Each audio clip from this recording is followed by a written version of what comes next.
Hello everyone, welcome and welcome back to my YouTube channel Shreyas lifestyle nursing. আশা করি তোমরা সবাই কিন্তু খুব ভালো আছো। তো আজকের ভিডিওটা কোন টপিক নিয়ে সেটা তো তোমরা টাইটেল আর থাম্বনেল দেখে বুঝতে পেরেই গেছো। তো আজকের ভিডিওতে মেনলি তোমাদেরকে কিন্তু বলবো যে 2022-24 এএনএম ব্যাচের পোস্টিং অর্ডার কবে বেরোতে পারে আর কবে তোমাদের রেজাল্ট আউট হবে সেটাও কিন্তু জানাবো। তো আজকের ভিডিওটা কিন্তু তোমাদের কাছে অনেকটা হেল্পফুল হবে, তাই ভিডিওটা স্কিপ না করে কিন্তু পুরোটা দেখবে।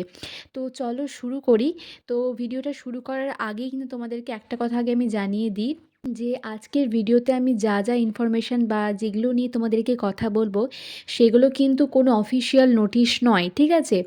আগের 2 বছরের যেভাবে তোমাদের পোস্টিং হয়েছে বা কতদিনের মধ্যে পোস্টিং হয়েছে, তো সেই থেকে একটা প্রেডিকশান করে কিন্তু আমি তোমাদেরকে জানাচ্ছি এবং আশেপাশে থেকেও কিছু ইনফরমেশান পেয়েছি বলে তোমাদেরকে জানাচ্ছি। কিন্তু কোনো অফিসিয়াল নোটিশ কিন্তু এরকম নেই যে এতদিনের মধ্যে কিন্তু তোমাদের কিন্তু পোস্টিংটা দিয়ে দেবে। কিন্তু যেটা আজকের ভিডিওতে বলবো সেটা কিন্তু হতেই পারে, কেননা আগের 2 বছর যেভাবে তোমাদের পোস্টিং অর্ডার হয়েছে ফার্স্ট এএনএম বা হেলথ অ্যাসিস্ট্যান্ট ফিমেলদের, তো সেই থেকে কিন্তু একটা প্রেডিকশান করা যেতেই পারে। তো প্রথমেই বলি যে তোমাদের রেজাল্ট আউট হবে কবে। তো 2022-24 এএনএম ব্যাচ যারা অলরেডি পাস আউট করে গেছো তাদের যেহেতু রিলিজ হয়ে গিয়েছে হচ্ছে অক্টোবরের 30 তারিখে, আর এটা নভেম্বর মাস প্রায় কমপ্লিট হয়ে গেল আর চলছে হচ্ছে ডিসেম্বর মাস। তো তোমাদের রেজাল্ট কিন্তু এই ডিসেম্বর মাসের ফার্স্ট উইক, আর খুব দেরি হলে সেকেন্ড উইক, আর তার থেকেও যদি খুব একটা বেশি দেরি হয় তাহলে কিন্তু এই ডিসেম্বর মাসের মধ্যেই তোমাদের রেজাল্টটা কিন্তু আউট হয়ে যাবে। এর থেকে খুব একটা বেশি দেরি কিন্তু হবে না, এই ডিসেম্বর মাসেই কিন্তু তোমাদের রেজাল্ট আউট হয়ে যাবে। তো এটা কিন্তু যারা এএনএম ট্রেনিং এখন সেকেন্ড ইয়ার হলো তাদের ফার্স্ট ইয়ারের রেজাল্টও কিন্তু ডিসেম্বরেই পাবলিশ হবে, আর যারা ফাইনাল ইয়ার যারা অলরেডি পাস আউট করে গেছো তাদের রেজাল্টও কিন্তু ডিসেম্বরে কিন্তু পাবলিশ হতে পারে। তো এবার তোমাদেরকে বলি যে 2022-24 এএনএম ব্যাচ যারা অলরেডি পাস আউট করে গেছো তাদের পোস্টিং অর্ডার কবে বেরোতে পারে। তো তোমরা দেখো যে আগের বছর মানে 2021-23 ব্যাচের কিন্তু রেজাল্ট কিন্তু বেরিয়েছিল হচ্ছে যে জানুয়ারিতে, এবং তারা কিন্তু পোস্টিং অর্ডারটা ফেব্রুয়ারিতেই পেয়ে যায়, মানে ওই 1 মাসও কিন্তু সময় লাগেনি ওদের পোস্টিং অর্ডারটা বেরোতে। তো তোমাদের কিন্তু সেই থেকে প্রেডিকশান করলে কিন্তু বলা যেতেই পারে তোমাদের রেজাল্ট যদি ডিসেম্বরে পাবলিশ হয়ে যায় তোমাদের কিন্তু জানুয়ারিতেই পোস্টিং অর্ডারটা দিয়ে দিতে পারে। তো আমি কেন বলছি দিয়ে দিতে পারে, তোমরা জিজ্ঞেস করতেই পারো যে তুমি এতটা শিওর হয়ে কী করে বলছো। তো দেখো তোমাদের যেহেতু এএনএমদের কিন্তু উইদিন 6 মান্থের মধ্যেই কিন্তু পোস্টিং অর্ডারটা বেরিয়ে যায়। তো যেহেতু চারিদিকে প্রচুর প্রচুর সাব সেন্টার তৈরি হয়েছে এবং সেখানে কিন্তু ফার্স্ট এএনএম বা হেলথ অ্যাসিস্ট্যান্ট ফিমেল লাগবে, আর যেহেতু অনেক এএনএম দিদিরা যেহেতু রিটায়ার করে যাচ্ছে তো তাদের জায়গাতেই তো নতুন করে হচ্ছে এএনএমকে হচ্ছে নিযুক্ত করতে হবে। তো সেই জন্যই বলছি তোমাদের কিন্তু নিয়োগ কিন্তু যদি ডিসেম্বরের রেজাল্ট তোমাদের বেরিয়ে যায় তাহলে কিন্তু জানুয়ারি, আর খুব দেরি হলে হয়তো ফেব্রুয়ারি, এই 2 মাসের মধ্যেই কিন্তু তোমাদের পোস্টিং অর্ডারটা বেরিয়ে যাবে। আর পোস্টিং অর্ডার বেরিয়ে গেলেই তো তোমরা জয়েন করে যাবে। তার থেকেও যদি খুব একটা বেশি দেরি হয় উইদিন 6 মান্থস ধরে রাখো তোমরা কিন্তু চাকরিটা পেয়েই গিয়েছো, মানে পেয়েই যাবে। খুব একটা চিন্তার কিন্তু বিষয় নয়। তো আশা করি ভিডিওটা তোমাদের কিন্তু অনেকটা হেল্পফুল হয়েছে।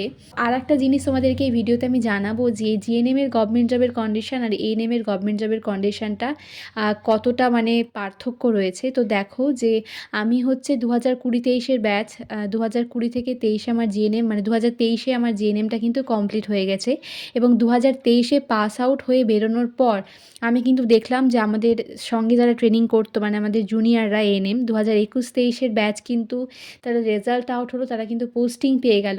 আবার বসে থাকতে থাকতেই কিন্তু দেখছি যে 2022-24 ব্যাচ যারাও কিন্তু পাস আউট হয়ে বেরোলো এবং তাদেরও কিন্তু পোস্টিং অর্ডারটা খুব তাড়াতাড়ি কিন্তু বেরিয়ে যাবে। মানে আমরা বসেই থাকলাম, মানে জিএনএমের কোনো রিক্রুটমেন্ট বা বলো কিচ্ছু নেই, আর এএনএমদের কিন্তু একের পর এক পোস্টিং অর্ডারটা বেরিয়ে যাচ্ছে। তো এই কন্ডিশনটা কেন তোমরা জানো, এই জিএনএম কেন এই জবের অবস্থা এতটা খারাপ এই নিয়ে কিন্তু আমি অনেক ভিডিও দিয়েছি। আমি ডেসক্রিপশন বক্সে দেখো একটা লিঙ্কও দিয়ে দিয়েছি, তোমরা দেখে আসতে পারো যে কেন এই সিচুয়েশনটা তৈরি হচ্ছে। যেহেতু এএনএমের আগে থেকেই ভ্যাকেন্সি সেইভাবেই বার করা হয় এবং সেইভাবেই কিন্তু ট্রেনিংয়ে স্টুডেন্টদের নেওয়া হয় বলেই কিন্তু আজকে কোনো স্টুডেন্টকে কিন্তু এএনএম ট্রেনিং করার পর বসে থাকতে হচ্ছে না। কিন্তু জিএনএম ট্রেনিংয়ের জন্য যেহেতু গভর্নমেন্ট থেকে যদি শুধু বিষয়টা হতো যে গভর্নমেন্টের স্টুডেন্টরাই শুধু ট্রেনিংটা করবে, তারাই জব পাবে, তাহলে বিষয়টা অন্যরকম হতো। কিন্তু এত পরিমাণে, মানে এতটা পরিমাণে প্রাইভেট স্টুডেন্ট, তারপরে হচ্ছে আদার্স বোর্ড, মানে এত হয়ে গিয়েছে যে সত্যি জবের অবস্থা কিন্তু খুবই খারাপ। তো এবার এই ভিডিওটা দেখার পর অনেকেই আমাকে কমেন্ট করবে, দিদি তুমি আমাদেরকে ডিমোটিভেট করছো কেন? এইসব কথা একদম মিথ্যে কথা। তো তোমাদেরকে বলি, আমি যদি নিজে জবটা পেয়ে যেতাম তাড়াতাড়ি, তাহলে আমার থেকে খুশি কিন্তু আর কেউ হতো না। তো নিজে এভাবে বসে থাকতে হচ্ছে, আর ব্যাচের পর ব্যাচ এনএম যারা আমাদের থেকে অনেকটা ছোট, যারা জুনিয়র, পরপর দুটো ব্যাচ কিন্তু পোস্টিং পেয়ে যাচ্ছে। তো দেখো, আমরা 2020-তে আগে ট্রেনিংয়ে ঢুকেছি, 2023-এ আমাদের ট্রেনিং কমপ্লিটও হয়ে গিয়েছে। কিন্তু আমাদের পরে যারা ট্রেনিংয়ে ঢুকলো, এএনএম ব্যাচ 2021-23-এর ব্যাচ, তারপরে হচ্ছে 2022-24-এর ব্যাচ, সকলে আস্তে আস্তে পোস্টিং পেয়ে যাচ্ছে, কিন্তু আমাদের কোনো রিক্রুটমেন্টেরই কথা নেই। তো এই জিনিসটা আমাদের জন্য যে কতটা মানে দুঃখজনক, মানে তোমাদেরকে আমি বলে বোঝাতে পারবো না। তো খারাপ লাগা এই কারণেই, যেহেতু আমরাও তো একটা প্রফেশনাল কোর্স করে বসে আছি, কিন্তু এই জিএনএমের জন্য কিন্তু, মানে স্টাফ নার্সের জন্য কিন্তু কোনো রিক্রুটমেন্টই নেই। মানে কি বলবো, কতটা খারাপ লাগা সেটা মানে তোমাদেরকে বলে বোঝাতে পারবো না। তো যারা জিএনএম করে বসে আছে, স্পেশালি যারা গভর্নমেন্ট থেকে ট্রেনিং করে বসে আছে, তাদের যে মানে এখন কি পরিস্থিতি বা কি মনের অবস্থা, সেটা তোমাদেরকে সত্যি আমি বলে বোঝাতে পারবো না। তো ডিমোটিভেট করার কিন্তু কিছুই নেই। আমরা এখন এই অবস্থা ফেস করছি, যদি ভবিষ্যতেও একই অবস্থা থাকে, তোমরা যারা ট্রেনিং করছো তোমাদেরকেও কিন্তু একই সিচুয়েশান কিন্তু ফেস করতে হতে পারে। যদি আগেকার মতো হতো যে প্রতি বছর একবার করে হলেও যদি রিক্রুটমেন্টটা হতো, তাহলে হয়তো কোনো এরকম পরিস্থিতির সৃষ্টি হতো না। কিন্তু যেহেতু প্রায় 2 বছর হয়ে গেল কোনো রিক্রুটমেন্টই নেই, মানে এই বছরটা ভাবো তোমরা শেষ হতে চললো কিন্তু কোনো রিক্রুটমেন্ট নেই, মানে অবস্থা কিন্তু খুবই খারাপ।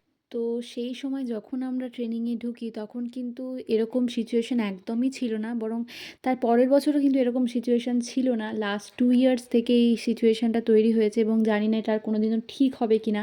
যেহেতু এই 2 বছরে কিন্তু প্রচুর ক্যান্ডিডেট হয়ে গিয়েছে, তো এই ভ্যাকেন্সিটার কিন্তু কোনো দিনই কিন্তু ওরা, মানে কি বলবো, যতই তারা স্টাফ নার্স নিয়োগ করুক, এই ভ্যাকেন্সিটা কিন্তু আর কমাতে পারবে না। তো জানি না কি হবে পরবর্তীকালে পরিস্থিতি। তো যদি জানতাম সেই সময় যখন ট্রেনিংয়ে ঢুকেছিলাম যে বর্তমানে এরকম পরিস্থিতিরও সৃষ্টি হতে পারে, তাহলে হয়তো অন্য কিছু নিয়ে ভাবতাম বা অন্য লাইনে যাওয়ার চেষ্টা করতাম। কিন্তু যাই হোক, এখন তো আর কিছু করা যাবে না। এবার তোমরা আমাকে বলতেই পারো, দিদি প্রাইভেটে তো জব করাই যাবে। এই যে প্রাইভেটে জব করার গভর্নমেন্টে জব করা যে কত পার্থক্য, সেটা আমি তোমাদেরকে বলে বোঝাতে পারবো না। তো এই প্রাইভেটে জব করা নিয়ে তোমরা আমাকে অনেকে অনেক কোয়েশ্চেন জিজ্ঞেস করছো। তো আমি ভাবছি যে পরের কোনো ভিডিওতে তোমাদেরকে প্রাইভেটে জিএনএম করার পর কীরকম কী স্কোপ রয়েছে, বা প্রাইভেটে জব করলে তোমরা স্যালারি কীরকম পাবে, আর প্রাইভেটে জব করার পর তোমাদের স্যাটিসফ্যাকশন কীরকম আসবে, সমস্ত নিয়ে চেষ্টা করবো এই নিয়ে ভিডিও বানানো পরবর্তীকালে। এই ভিডিওতে তোমাদেরকে আমি যা যা কথা বললাম, কোনো কথাই কিন্তু আমার বানানোর কথা নয়, এবং কোনো কথাই কিন্তু তোমাদেরকে ডিমোটিভেট করার জন্য আমি বলছি না। এই বর্তমান পরিস্থিতিতে বাস্তবটা কতটা কঠিন, বা আমরা কি ফেস করে চলেছি প্রতি মুহূর্তে, সেই সংক্রান্ত কিছু ইনফরমেশন তোমাদেরকে কিন্তু দিলাম। তো যাই হোক, আর কিছু বলবো না এই ভিডিওতে। জিএনএম নিয়ে আমি অনেক অনেক কথা বলেছি। আজকে কিন্তু ভিডিওটা আমি শুধুমাত্র 2022-24 এএনএম পাস আউট হয়েছে, তাদের কবে পোস্টিং অর্ডার বেরোবে সেই নিয়ে আমি ভিডিওটা করার জন্যই কিন্তু ভিডিওটা তোমাদেরকে দিচ্ছি। তো আশা করি যে ইনফরমেশনগুলো দিলাম সেটা কিন্তু তোমাদের অনেকটা হেল্প করবে। অনেকেই কিন্তু আমাকে জিজ্ঞেস করছিল যে আমাদের কবে পোস্টিং অর্ডার দিতে পারে, তো তার জন্যই কিন্তু ভিডিওটা করা। তাই আশা করি তোমরা তোমাদের ইনফরমেশনগুলো পেয়ে গিয়েছো। ভিডিও শুরুতেও বলেছিলাম, শেষেও বলছি, এটা কিন্তু কোনো অফিসিয়াল নোটিশ নয়। তো যেহেতু আগের 2 বছরের যদি তোমরা দেখো, তো সেই থেকে একটা প্রেডিকশন করেই কিন্তু আজকের ইনফরমেশনগুলো তোমাদেরকে দিলাম। তো যদি ভিডিওটা ভালো লেগে থাকে, ভিডিওটা পারলে কিন্তু প্রচুর প্রচুর শেয়ার করে দিও। তোমাদের যদি কারো কোনো ইনফরমেশান জানার থাকে, আমাকে কিন্তু তোমরা কমেন্টে জিজ্ঞেস করতেই পারো। আমি যদি সেই সংক্রান্ত কোনো ইনফরমেশান জেনে থাকি, আমি কিন্তু তোমাদেরকে রিপ্লাই দেওয়ার চেষ্টা করব। আর যারা আমার চ্যানেল নতুন, এখনও সাবস্ক্রাইব করোনি, সাবস্ক্রাইব করে আমার চ্যানেলের পাশে থাকো।